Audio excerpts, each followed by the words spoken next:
Je regarde et je prends des photos, je peux pas? Si vous- C'est pour travailler. C'est en pour fait. travailler avec des étudiants. Je leur montre les langues du quartier, les différentes langues qu'il y a dans le Ici, quartier. il y en a plein. Il y a plein d'écritures dans d'autres langues. Alors que je le regarde français. toutes les écritures. Et ça sent bon les épices.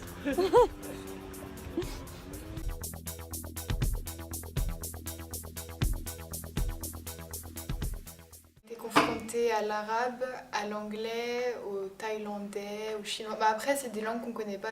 Il y a eu de l'anglais, de l'allemand, de l'italien, beaucoup d'arabe, on a eu du chinois aussi, on a rencontré aussi beaucoup de langues qu'on suppose asiatiques. En fait, on ne les a pas reconnues, du coup, on ne sait même pas si au sein de ces langues, il y en a une ou plusieurs, et on ne sait pas ce que sont ces langues.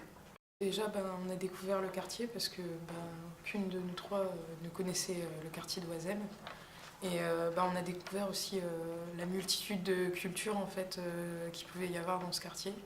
Et surtout l'importance pour les gens d'exposer leurs différentes cultures dans leur quartier. En fait. Que la ville elle est telle qu'elle est et que nous aussi on fait partie de la ville d'une certaine façon. En fait, je le connaissais que de réputation, mais je n'y étais jamais allée. Et donc, je le connaissais comme quartier populaire, mais c'est tout.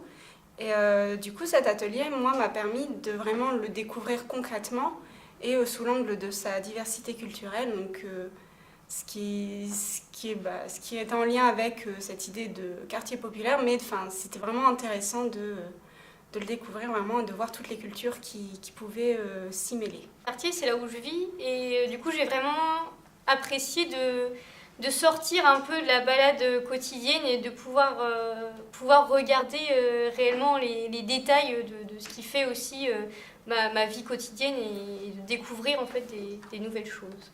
Moi, je ne connaissais absolument pas ce quartier, je n'y étais jamais allée, donc oui, j'ai découvert plein de choses et je me suis dit que ce qu'il y avait à Oisem, ça pouvait être ailleurs aussi, donc maintenant je fais attention aussi dans les autres villes. Je connaissais un petit peu Oisem, mais on passe à côté des tags, on passe à côté des affiches sans vraiment faire attention et du coup c'était intéressant de prendre son temps. Enfin, voilà, donc oui, j'ai vu le quartier autrement. Ouais.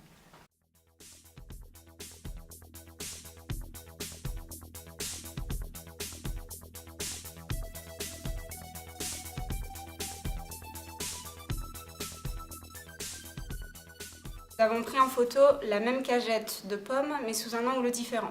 Donc c'est une cagette de pommes en carton, tout ce qu'il y a de plus banal.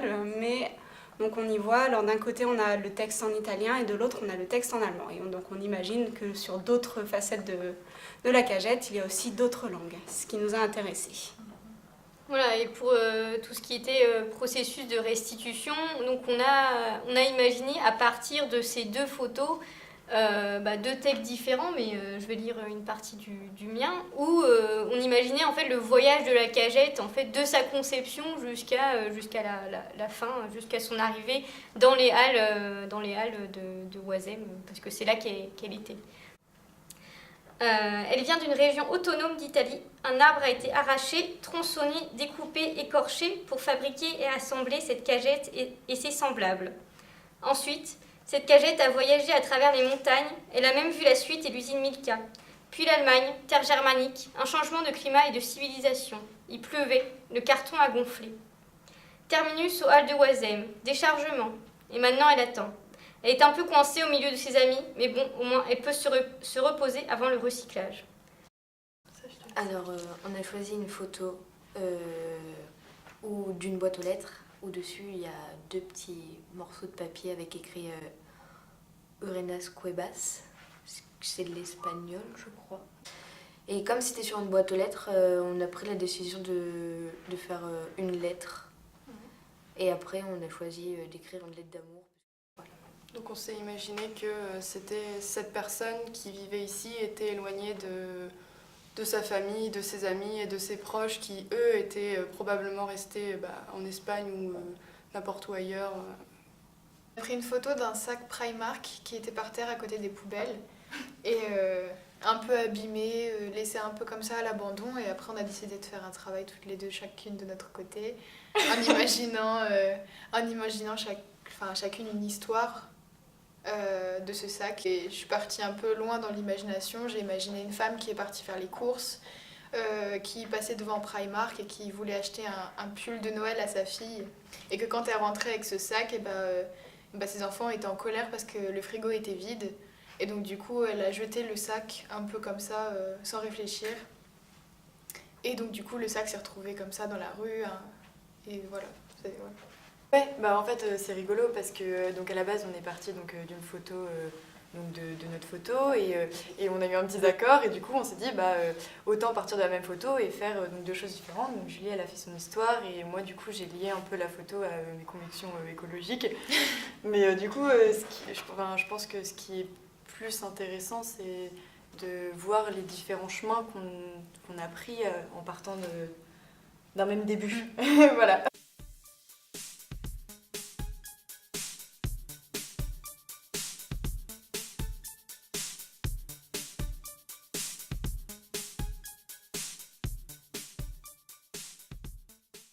Du coup, comme on a vu qu'il y avait 3 stickers et en plus, comme on était 3 dans le groupe, on s'est dit qu'on pouvait imaginer chacune, à partir d'un sticker, un personnage différent en fonction de ce qui était représenté sur le sticker. Et du coup, on a fait chacune une représentation différente avec un univers différent. Donc, par exemple, un vendeur de stickers à moto, un homme qui va acheter du thé ou un psychopathe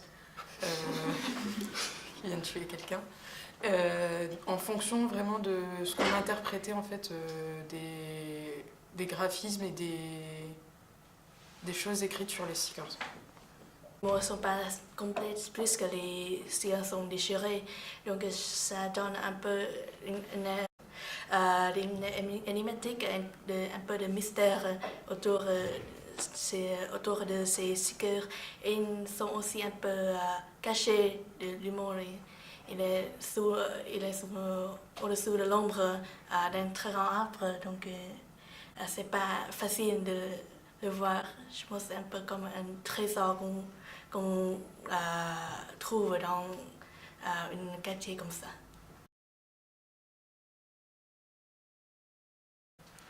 On pense qu'on va voir la ville différemment, être plus sensible aux petits détails qui font que la ville est un espace où il y a plein d'échanges avec différentes cultures, différentes personnes.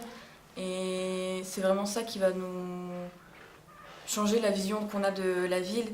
On a remarqué beaucoup de choses qu'on faisait pas attention auparavant. Je commence déjà à re-regarder toutes les affiches qui sont sur les murs, à regarder d'un peu plus près quand je vois des graffitis ou quelque chose comme ça.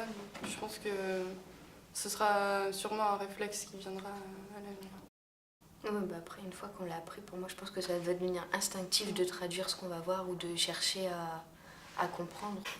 Moi, en fait, je suis pas forcément, depuis cet atelier, je suis pas forcément plus attentive, pas de façon consciente en fait, c'est vraiment de façon inconsciente où je vais remarquer, là c'est une langue que je connais pas, là j'entends une langue que je connais pas. Mais je vais pas de moi-même en fait regarder, aller vraiment fureter pour trouver la langue, c'est vraiment de façon inconsciente, mais du coup c'est assez drôle aussi de marcher, d'un coup de se dire tiens, je reconnais pas, ou tiens, je reconnais, c'est de l'anglais ou c'est de l'allemand, mais voilà, c'est vraiment plutôt inconscient pour moi.